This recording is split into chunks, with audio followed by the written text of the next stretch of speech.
every grunt and each bead of sweat. These people are learning to pick themselves up.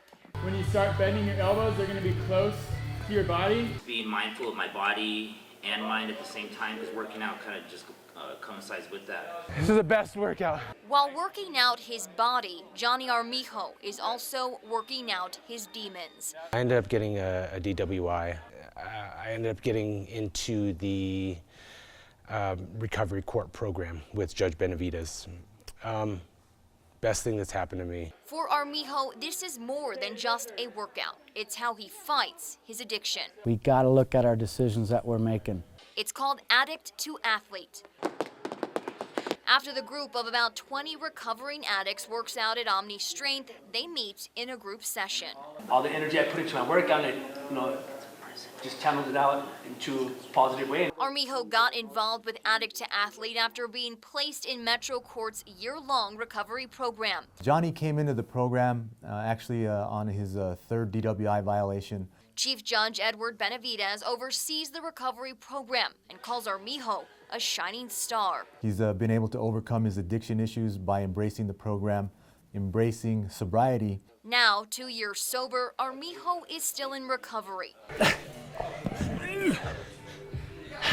But he's also helping others stay strong through their fight. We're all in the same boat, we're all doing this together. Because it's this group that keeps him above his vices. It's really neat to just be a part of all these people's lives and just watch them grow. Well, I watched myself grow.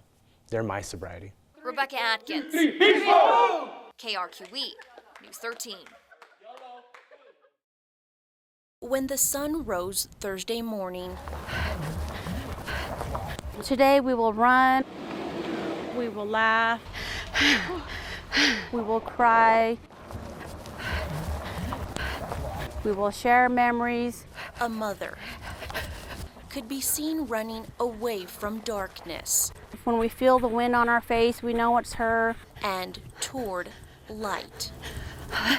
It's been 3 years I'm heartbroken all over again. since Pamela Foster's 11-year-old daughter, Ashlyn Mike, and 9-year-old son were kidnapped on the Navajo Nation, just miles from the Shiprock Peak.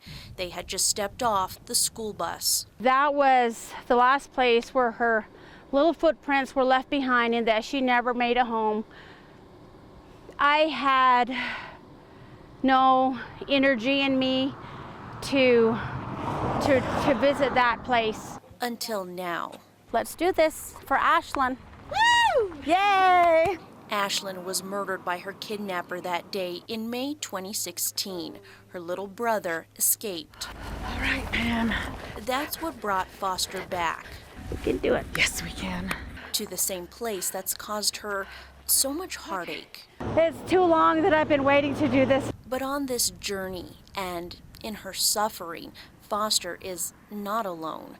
With her sister by her side, nieces, nephews, and her other children, Foster decided she would run. We're doing it. We're going to run for her nonstop. And for nearly 5 hours, 23 miles, they ran toward the peak where Ashlyn took her last breath. And it breaks my heart knowing that when she needed me, that I wasn't there. It breaks my heart knowing that she was alone. When asphalt finally ran out, Foster whispered to her daughter. Oh, I love you, Ashlyn. I'm so thankful for you. And hugged her loved ones still here with her. One day we'll be reunited with her again. With the loss of her precious Ashlyn, the darkness is never too far behind. But today, she stands in the light. Marissa Lucero. Hello, Ash. KRQE, News 13. We love you.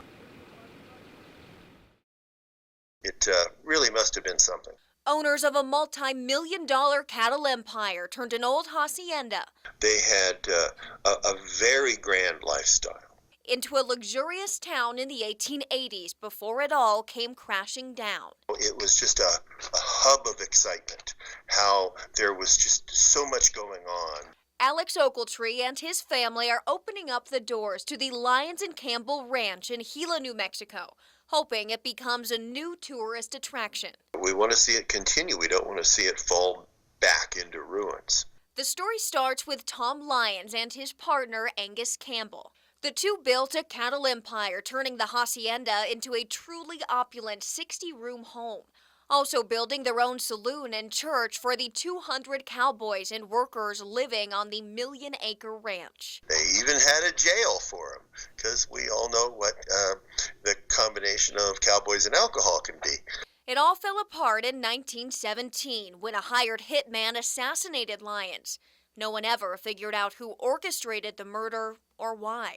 It's a 100-year-old crime, and we still, to this day, don't have any answers. By the time the Ogletrees bought it, the ranch was uninhabitable, run down, and picked apart by looters. If it weren't for us, this place today would just be a pile of mud.